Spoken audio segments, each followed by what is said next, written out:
Sakdene Dewati Praja yekti papaning kono duk punane tilas kedaton ing Dewi Panggo.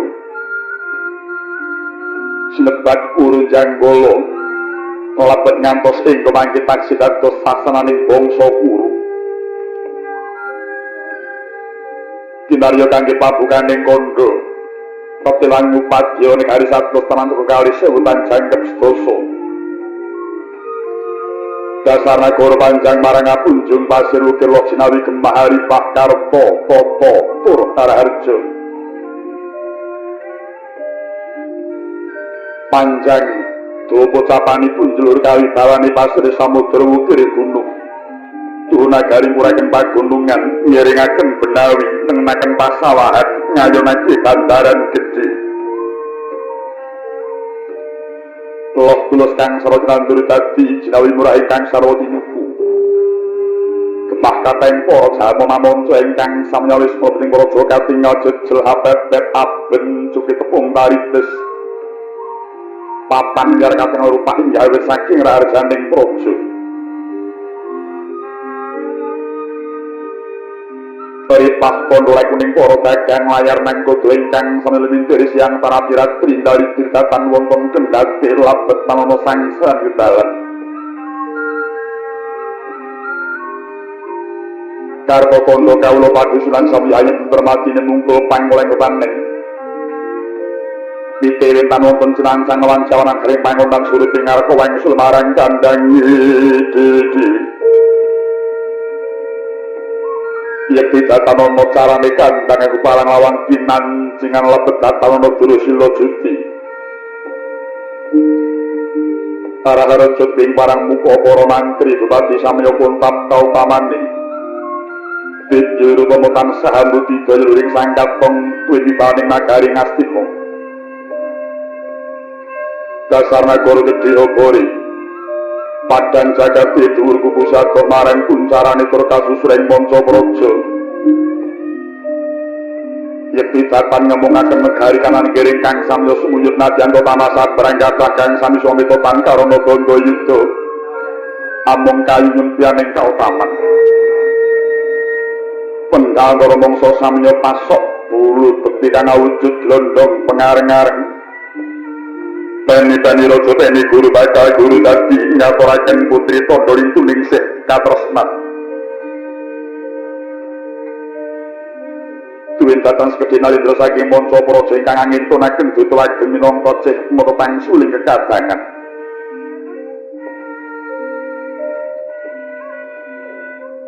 Ing mangke ana ing ucap jejulu ing sang katong ingkang regani praja.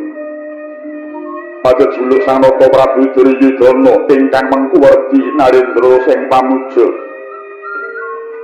Inggih sang Naka Prabu Jaka Pitana minangka pemut nalika maksih Jaka sampun ngasta pusaraning praja. Ya sang Naka Prabu Jaya Pitana katitik Narendra dadi makutaning para prajurit. Inggih Sri Kendari Suta labet sang Naka yoganing Dewi Kendari. Ya sang Drastora Siwi nyemuti sang Naka atmajaning sang Repati Drastarata. Ya sang Naka Prabu Purwati karana ngantos ing pamangkita semenang angratoni bangsa Kuru.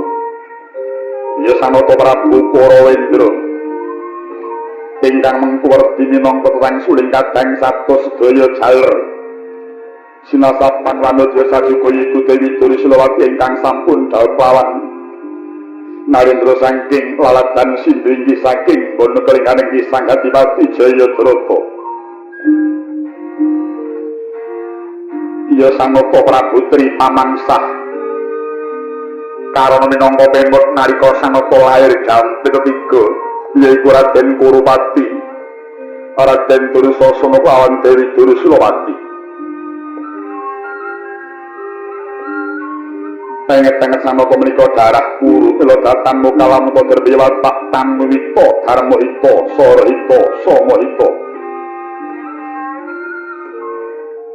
lirik karulah kapanditan parmalah pangadilan sen semua prajuritan marsudire ing tata krami Narendra guna hingga guna pengendak gunaning jalan luhur datan ngungkul-ungkuli handap tan kaso ing sesam lalabetaning sanata paring sandang wong kawudan awet pangan wong kaluwen tetulung ten wong kalunyen mauyake wong sakit kinarya supa kang samya ketaman prihatin sarta ngasta sama beda dendra lampeng pangadilan tindakan dono siasat wiridatan atau kapini turtonoto berbudi bawa leksono liri berbudi angganjar ngelawi sudo bawa leksono poin kang kadawake datan kinging lincah tetep lampat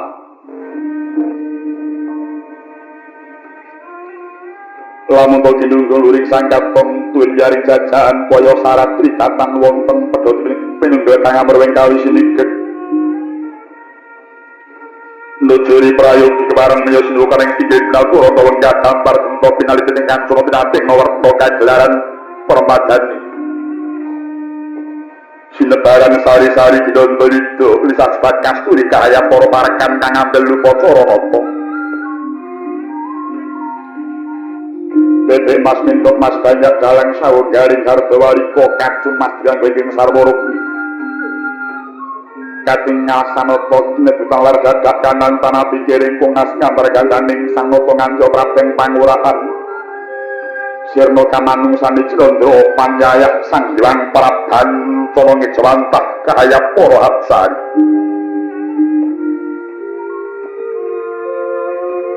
berjigem permanem panono kane ewareng salisik kukudukan datani bah maru kotang lumampah lamat-lamat kapyaroso swaraning pradonggo ngrangin binarung pangri ing wijuwati kang anyut-anyut kasambet poceng ukila kang menca ing waringin kelawan abdi kriya gemblak pandhe gending kemasan hanambut karyane sowan-sowan pating calang terang pating calang lir swaraning cenggeret tangga kang sinebat panjaraga ami buwi marang asri keping pananggilan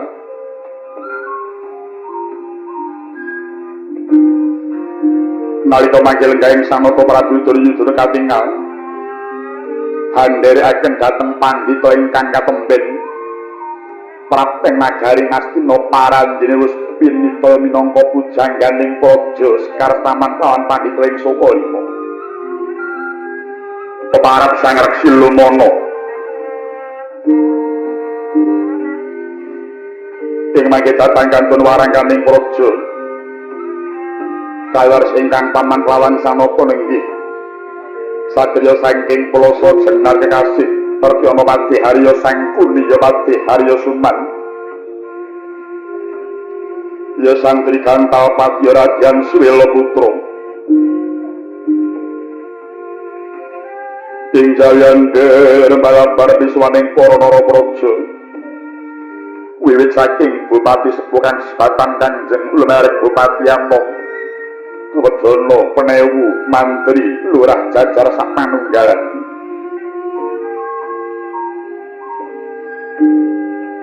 Madala mangke sang Prabu Duryudana anampi marang prapanipun ing rayi Narendra ngamarta Prabu Kuntadewa ingkang ketingal saimbit lawan nata ing Pandura Prabu Baladewa. Datang kantun kadheraken panenggak Pandhawa satriya saking munggul pamanang nenggih Paradyan Werkodara. Sumawana pamadyaning Pandhawa satriya Madukara Dyanarjuna.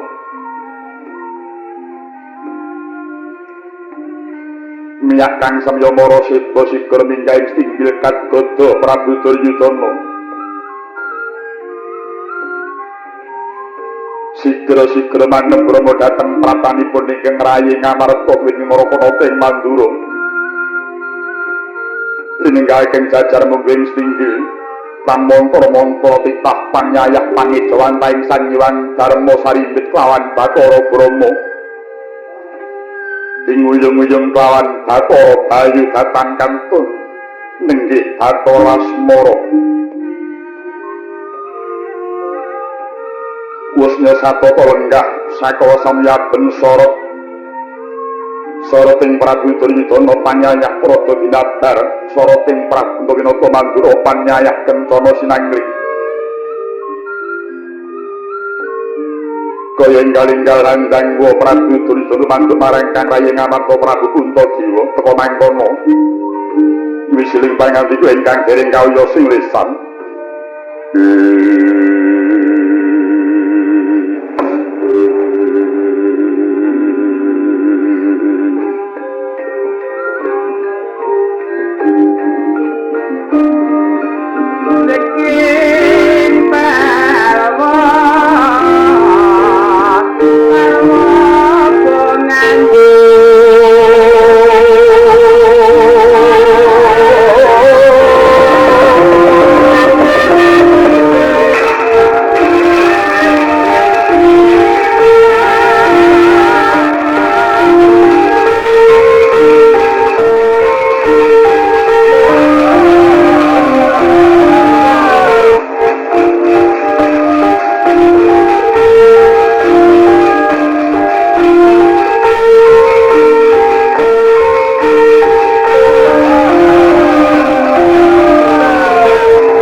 kapurparing sang murdan rasakan ingkang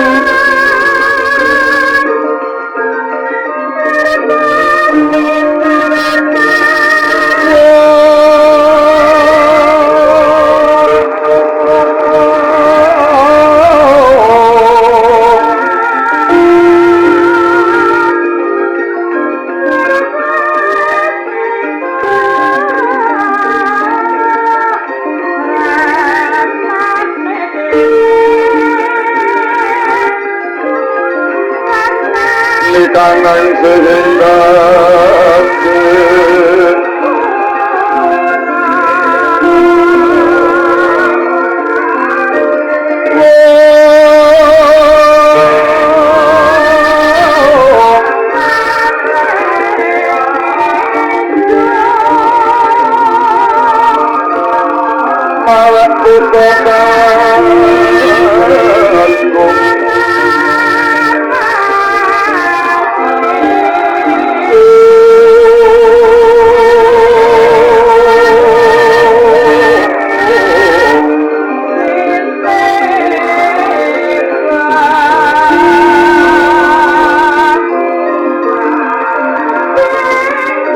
seiring gelapan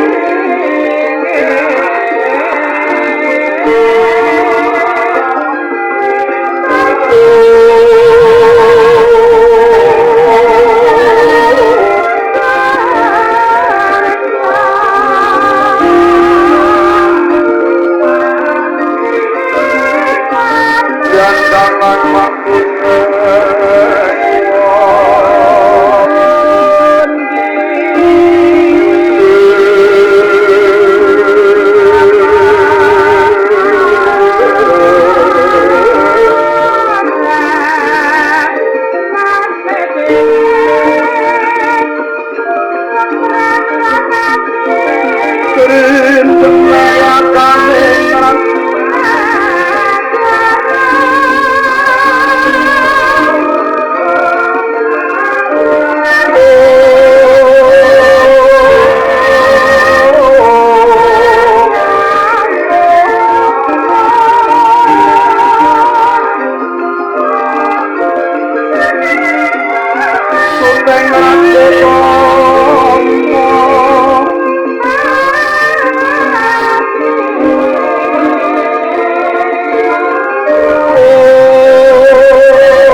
kang kati sutama Gusti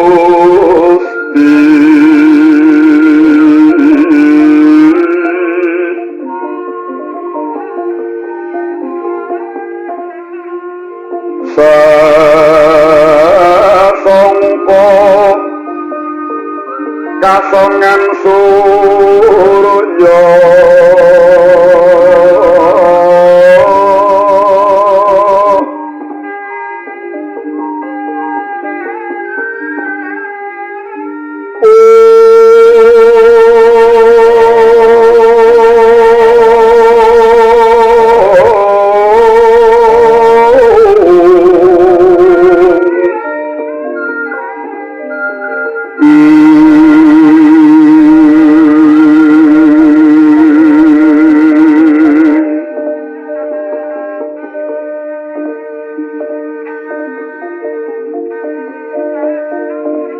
Prabanyo sumungsun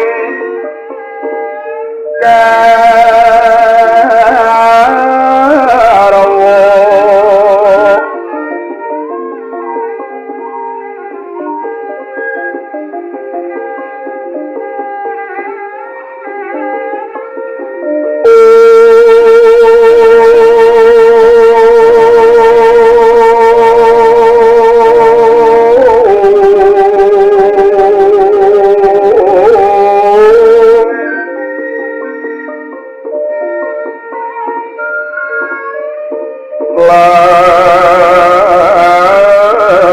surming sari-sari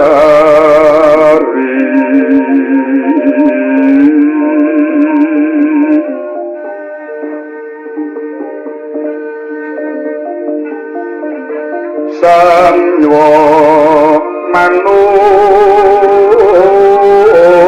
smeng saliro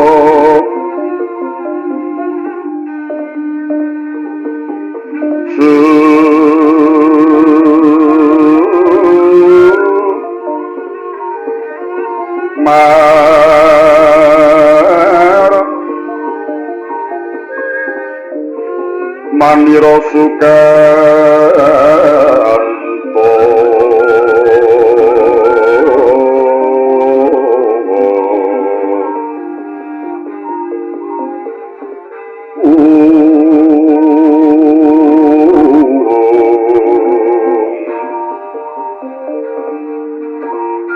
Ujualan desu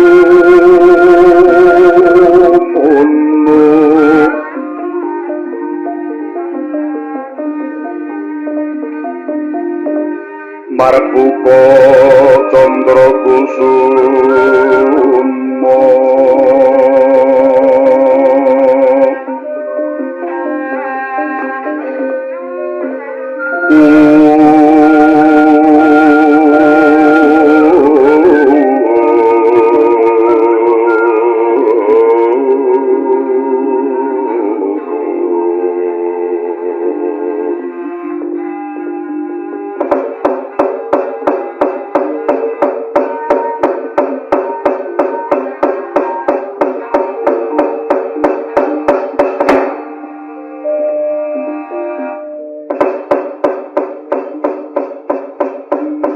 Yata wau Prabu Suyudana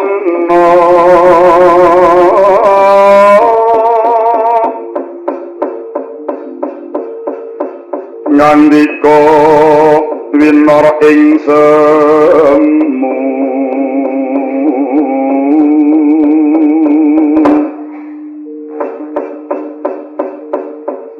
kampil benjang diulun panamu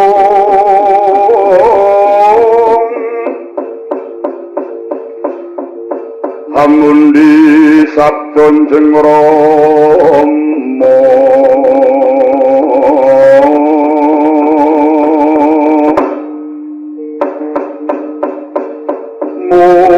mungke wala rinembak kurmuhun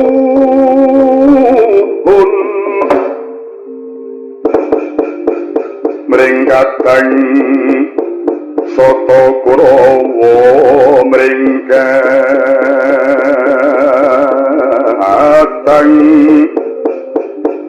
soto Kurawa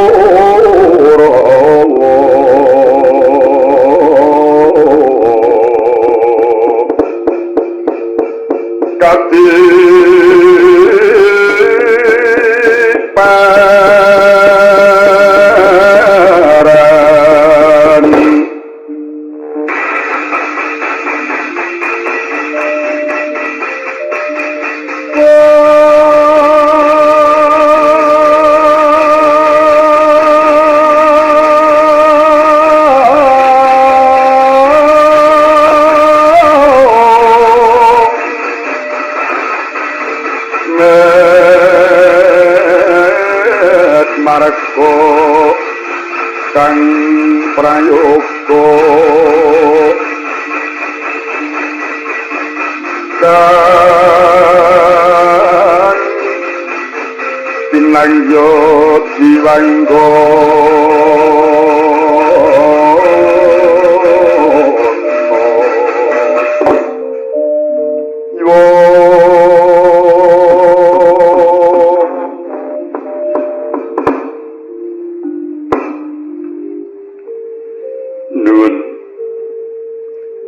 sawet kalis kanggu Sarawa Paduka Yai Prabu Puntadewa ingkang raka ngaturaken pasgan panakrami perbagi mawantu katur wonten ngarsa Paduka Yai Prabu ingkang martu ingkang katemben rawuh kawula nuwun inggih Koko Prabu dateng kadang kapedha kalingga murda sih panakraminipun Paduka Koko Prabu wangsul ri Paduka kula ngaturaken pangabekti mugi kunjuk wonten ing sahandhap padanipun Paduka Koko Prabu nggih Yai Prabu sampun kula tampi kanthi gembiraning manah pangabekti saking Paduka Yai Prabu Koko Prabu sesembahan kula ing Mandura Koko Prabu Baladewa Sarawa Paduka kula ngaturaken kararejan mugi kunjuk wonten ngarsa Paduka Koko Prabu ing Mandura lakal inggih Yai Prabu Duryudana lulus raharja pisuwan kula niskala wangsul pangastawa kula katur Yai nggih Koko Prabu sanget ing pamundi kula saengga jimat paripih paring pangestu saking panjenengan Paduka Koko Prabu ing Mandura. Adimas Bratasena winantu kararjan praptaning kadang para siadi.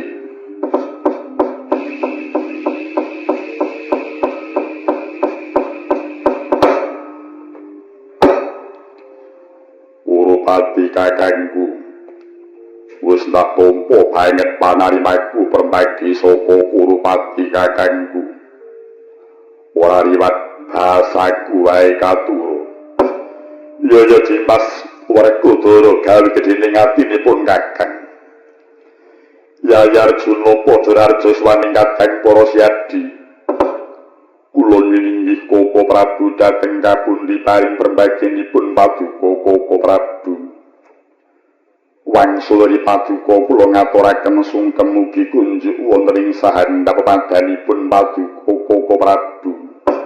Ya Dimas Prawati wis ndak tampa banget panarimanipun kakang. Nadyan pun papa ora kenging anak Prabu Puntadewa. Winantu kararjan praptaning anak Prabu ing Ngamarta. Kula nuwun inggih Rama Penemban Arjilomana sampun kula tampi paring perbaginipun Rama Penemban pangabekti kula mugi kunjuk panget panarimanipun papa nggih anak Prabu ngaturake sungkem sinuwun Prabu Baladewa winantu kararjan iya Arjilomana wis tak tampa banget panarimanku Prabu Baladewa kok ora basa karo aku. Anane aku ora basa karo kowe sabab kowe ya ora basa karo aku. Lho mengko dhisik. Sang Prabu kudu pirsa menawa dina iki kabeh para siswa padha ngadhep ana ing ngaresaku lan kabeh padha basa marang aku. Iya, pancen tak akoni. Yayi Prabu Duryudana, Yayi Prabu Kunto padha suwita marang sang penemban, nanging sumurupa tekaku ana kene ora niat bakal meguru marang kowe. Oh ya wis. Ora dadi apa. Dasare aku ya wis ngerti lagak lagu lagon lelagianing Yayi Madura. Ketoke kasar ning seger yen tak rasake. Ula Bima Pancara Harja. Iya. Parjila para guru wis tak tampa basaku wae katur. Iya gawe gedhening atiku. Nggih Arjuna Pancara Harja. Kula nyuwun dhateng kapundi paring perbaginipun Rama Penemban sungkem kula mugi kunjuk. Iya nggih wis tak tampa kepenakno ya Gus.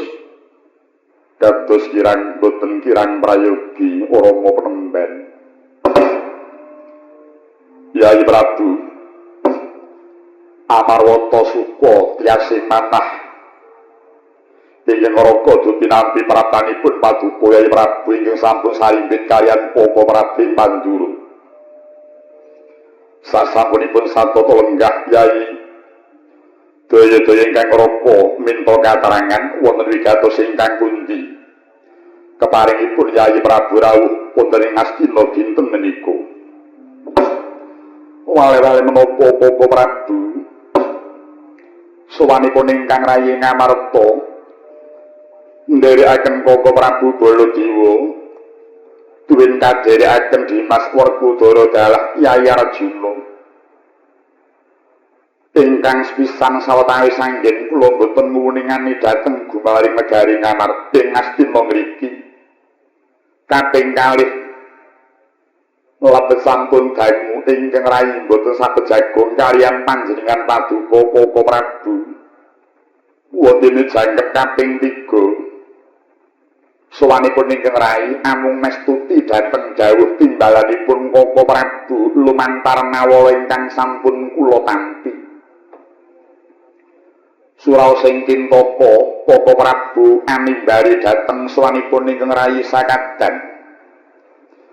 Ingkang menika Koko Prabu wonten wigatos ingkang pundi daya-daya keparenga ingkang rayi nyuwun dawuh saking panjenengan Paduka Koko Prabu. Inggih Yayi. Wiwit saking Mandura dumugi Ngastina kula rencangi nyabrang nitih Kyai Jaka Tole. Ing pengajap kusum-kusum ingkang ngadhep ngersa Paduka Yayi Prabu inggih menika daya-daya pun kakang nyuwun dawuh Yayi. Kaluhuran pangandikanipun Yayi Prabu duwin Koko Prabu Mandura. Estunipun anggen kula angaturi rawuhipun Yayi Prabu dalah Koko Prabu Mandura. Namung lebet anggen kula mestuti dhateng dawuhipun pepunden kula Sang Guru Minulya inggih Bapa Reksilumana ingkang ing mangke kepareng animbali sedaya para siswa kadawan makempa wonten ing pahepan pandhati Ngastina ngriki. Wonten ingkang dadi paring sabda tama tanasanes muhung Bapa Penemban piyambak. Ingkang menika kunjuk dhumateng Bapa Reksilumana. Gegandhengan para siswa sampun ngabiyantara kaparenga Bapa Guru ingkang kepareng paring sabda tama tumandhut dhateng sedaya para siswa ingkang sampun ngabiyantara dal menika. Hanjrah ingkang puspita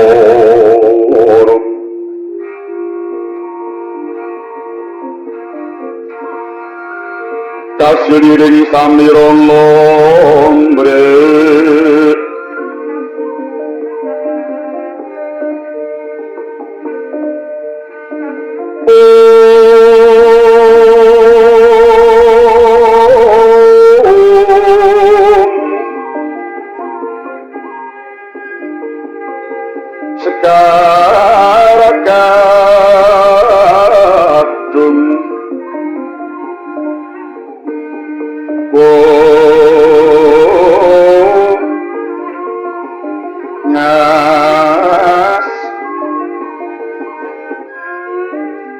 Gandanyo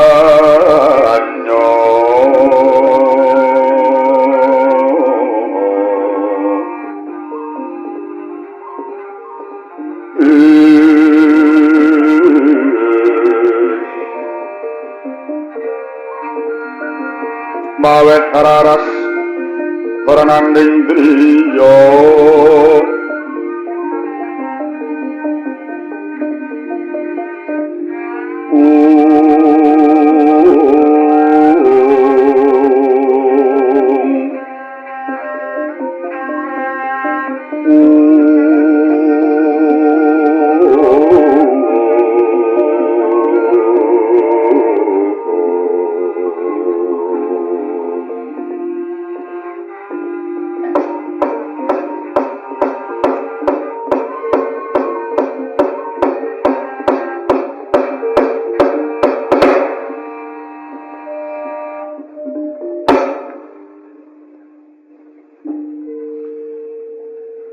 Sadurung lan sawisipun Bapa maringake tarima kasih marang anak Prabu Duryudana kang wis kepareng maringi wektu marang pun Bapa kineng paring sabda kama marang kabeh para siswa kang wis padha ngabiyantara. Pancen katara nyata nggere Puntadewa marmane sira tinimbalan Kengraka ing Ngastina iku awit saka pakonipun Bapa. Mungguh apa ta wigatine dene kabeh para siswa padha ndak timbali mahim ana ing kene.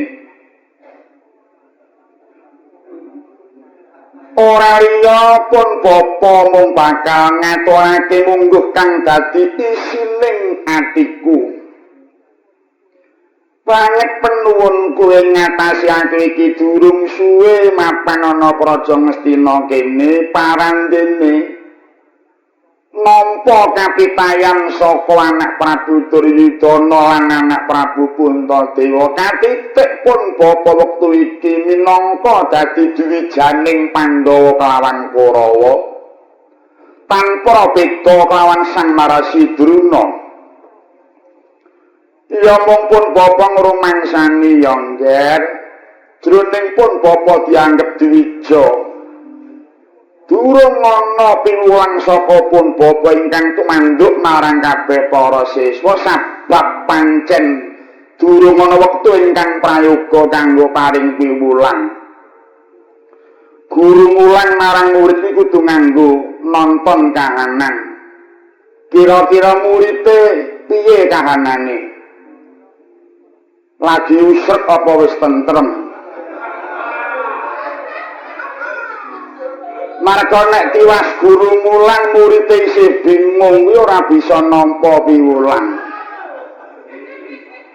Mula kudu angon kahanan nonton suasana.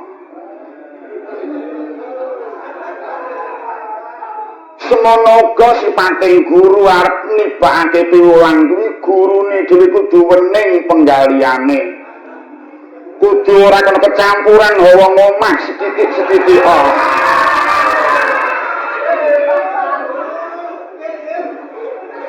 Kuwi tumanjane bakal bisa becik. Marga sing nampa ya wening, sing nampakake ya bening. Iki ndak sawang gelagate apik. Gelagate wis padha sumeh. Iku gampang don arep nglebokake samubarang. Piwulang marang kabeh para siswa-siswaku. Ngger mara enggal saiki padha matura dhewe-dhewe. Mumpung pun Bapa narbuka wiwaraning kanugrahan kang awujud piwulang. Kabeh para siswa padha darepe pinyuwun apa? Mbok menawa pun Bapa bakal bisa paring wangsulan anggere aja nomer wae nggih. Marga muridku kuwi komplit ana sing tataran luhur, ana sing tataran ngisor.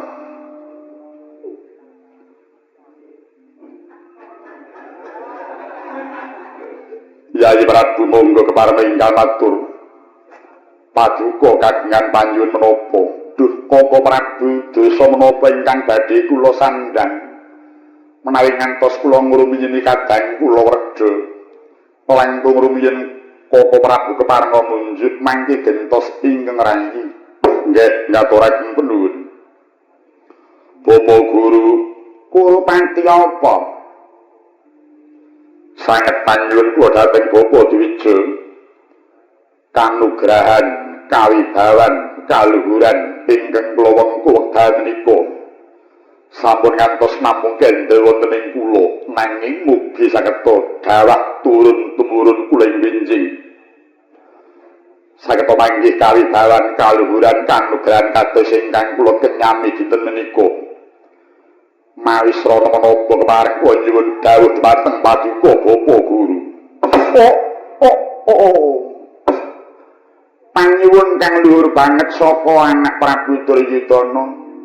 Kanugrahan, kawibawan, kaluhuran aja mung kendel ana ing anak Prabu nanging bisa teka turun tumurun. Oh iya. Mengko bakal tak paringi dalane semenia sawetara ya, Ngger. Nggih. Pun tantewa nyuwun napa? Rama penemban menawi dipun keparengaken kula namung badhe nyuwun munggah menapa isi tuwin werdinipun pustaka jimat Kalimasada ingkang kula pundi menika kula nyuwun wedharanipun. Anak Prabu Punta nyuwun supaya diwedharake isining pustaka jimat Kalimasada. Lune inggih. Ya, mayar. Barang sing ora angel. Mengko bakal tak wedharake. Sinuwun Prabu Baladewa darepe panyuwun apa? Aja kurang pangapura penemban kaya sing tak kandhakake mau ngarep. Tekaku ana dene kuwi niatku ora arep meguru karo kowe. Ora kok jeneng aku nyepelekke iki ora. Upama aku arep meguru karo kowe iki njur apa sing arep tak gurukake? Upamane Baladewa bakal nyuwun kawur kebatinan ora kok jeneng Baladewa umuk kuwi ora jaman aku isih kakrasana biyen aku tau dadi pendhita kaya kowe kuwi. Jaman aku isih jeneng Karsana biyen. Aku tau mendhita kaya sira penemban. Mula ing bab kawur kebatinan tak kira cukup isih ana ngengelan tumraping Baladewa. Ya pancen tak akoni. Zaman aku durung palakara biyen pancen mempeng olah kasutapan, mempeng olah kanoragan. Ngolah marang kebatinan kuwi zaman aku durung palakara biyen. Ning pancen tak akoni, bareng aku wis palakrama iki kok rada suda. Ora pati mempeng kaya biyen. Sebab apa anggere arep mangkat digondhali kelawan Mbok Ratu. Mungguh kuwi tumrap kawur kebatinan. Upamane aku bakal nyuwun ing reh kadigdayan. Tak kira aku isih duwe sifat kandel, wujude senjata nenggala kalawan alogara. Ing mengko penemban, aja kurang pamengku. Aku durung darbe nyuwun kalawan sira penemban. Mbok, mengko tak pikir mburi. Oh ya wis. Ora perlu kesusu. Ora sak kesusu. Kesusu selak apa kok kaya barang colongan, ora sah. Dipikir sing nganti ning. Iya. Ora kuldaran nyuwun apa? Iya. Yen pancen aku keparengake njaluk. Aku mung pengin njaluk wedharing kawula sastra Jendrayuningrat lan sastra cetha paripurna ing wangsit Kunta Jiwa Kasing tunggal wedharane kepiye? Oh iya. Kawruh sastra Jindra mengko ndak wedharake. Kula Janaka nyuwun apa, Ngger? Menawi kula dipun paringaken nyuwun peremban. Kula namung badhe nyuwun wedharing kawruh sangkan paraning dumadi. Wiwit anak Prabu Duryudana tekan Janaka kok ndak penggalih isih enteng kabeh penyuwune. durung ana sing bobot babar pisan. Nanging enteng sing kaya ngapa jer kuwi penyuwunan wajibe pun bapa kudu maringake. Ya mung sadurungipun bapa bakal maringake luwih dhisik pun bapa bakal mundhut keterangan marang kabeh para siswa. Para siswa kang padha ngaku dwija marang pun bapa mau lahir batin apa mung ana ing lamis wae nggih.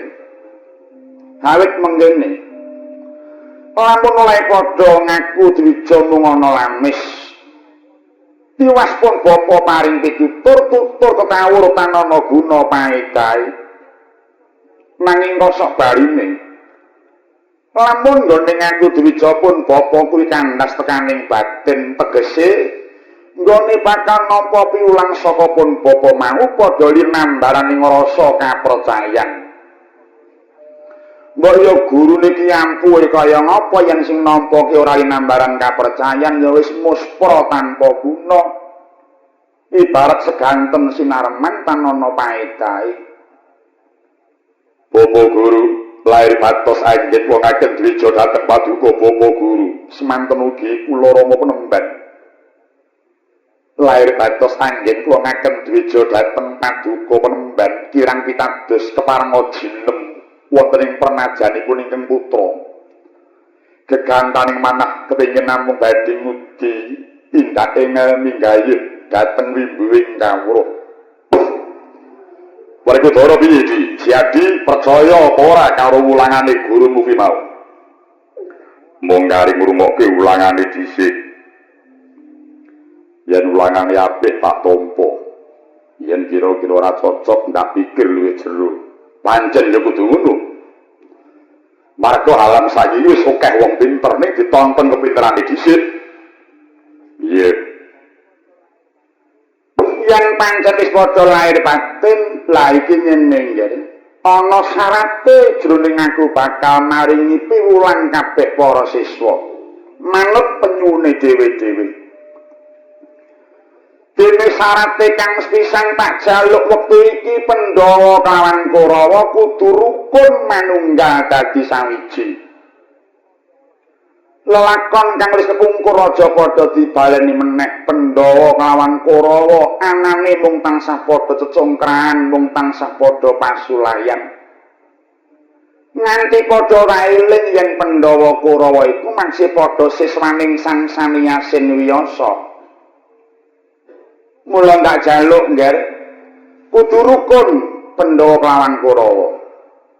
Nggih, lakar menika ingkang kuajeng-ajeng wiwit rumiyin mila Bapa Penemban. Kula menika gandrung dhateng kerukunan sanget dingah raos sing manah.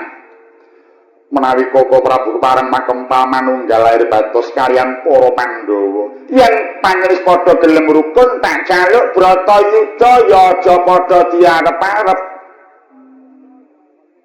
Aku ngerti surasaning jangka nyebutake besok bakal timbul Bratayuda Jaya Binangun. Peranging Pandhawa kelawan Kurawa sing digawe sabab wong negara. Mara saiki penggalian wong perang ki entuk-entukane apa? Coba, wong perang kuwi entuk-entukane apa?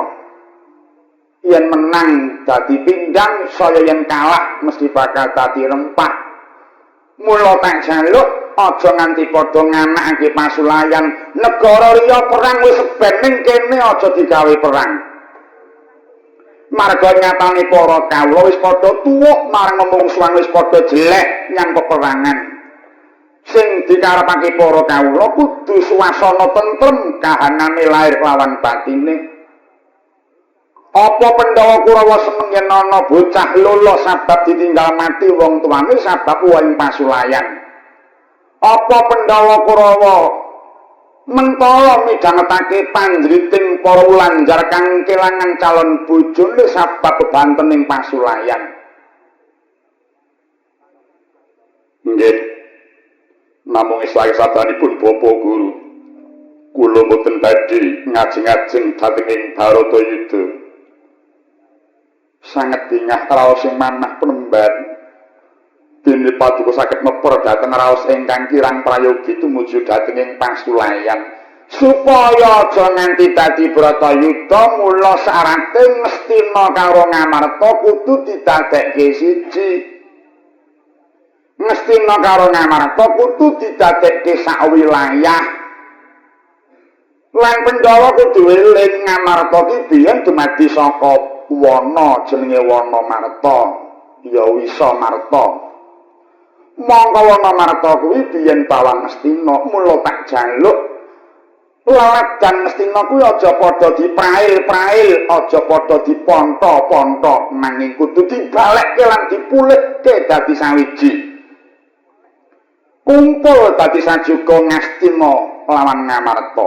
Yen wis padha manunggal dadi sawiji Ngastina lawan Ngamarta, Duryudana aja dadi ratu, Puntadewa aja dadi ratu, sebabe apa? Yen Duryudana sing nyekel panguwasa, mesti wae kawula Ngamarta padha merengguk pikire kosok baline yen Puntadewa sing dadi ratu, kawula Ngastina uga bakal mesgul atine. Mula tak jaluk Duryudana aja dadi ratu, Puntadewa aja jumeneng nata ingkang bakal ngasta kemudining pemerintahan mengko pun bapa dhewe. Aku sing bakal nyekel panguwasaning praja sing arep mengemudeni lakuning pemerintahan. Anggonku cuman toko saguh nyekel lising pemerintahan mau ora kok sabab aku iki milik barang kang melok kesusu malak mung sabab keselak muluk iki babar pisan ora. Dosa ing atase aku guru kok milik duweke murid. Dosa ing atase aku guru kok nganti nutup darbeke murid. Aja nganti aku milik duweke murid. Kajaba nek aku diwenehi saka siyeng murid lha kuwi tak tampa. Marga aku sepating guru aja nampik seneng aku ora njaluk lho. Njaluk karo dingeki dhewe iki beda.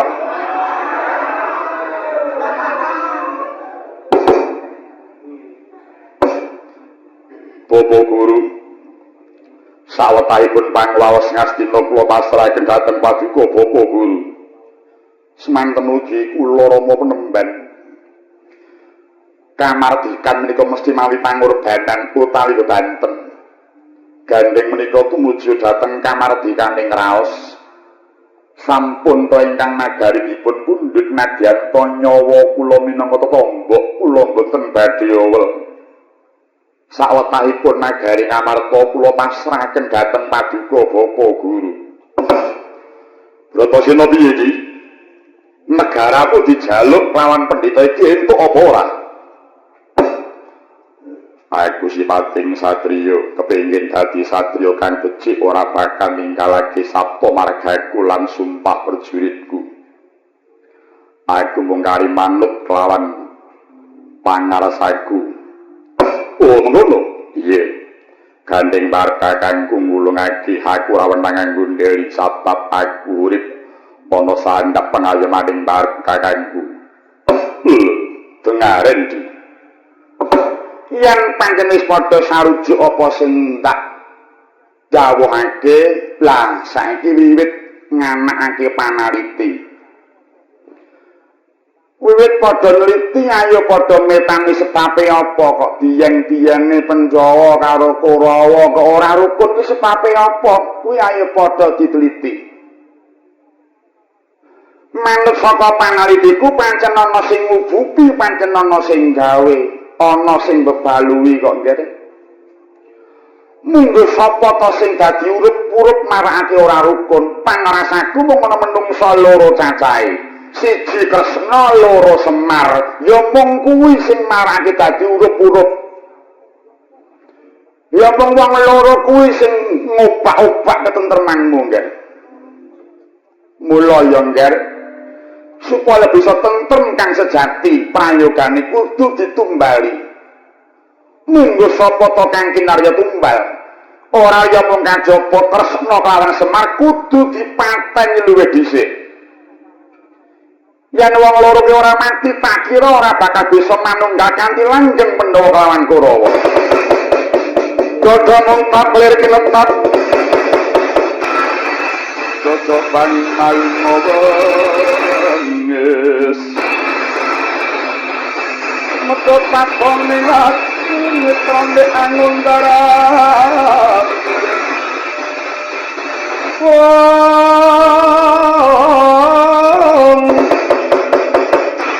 Soring tonggo matuaku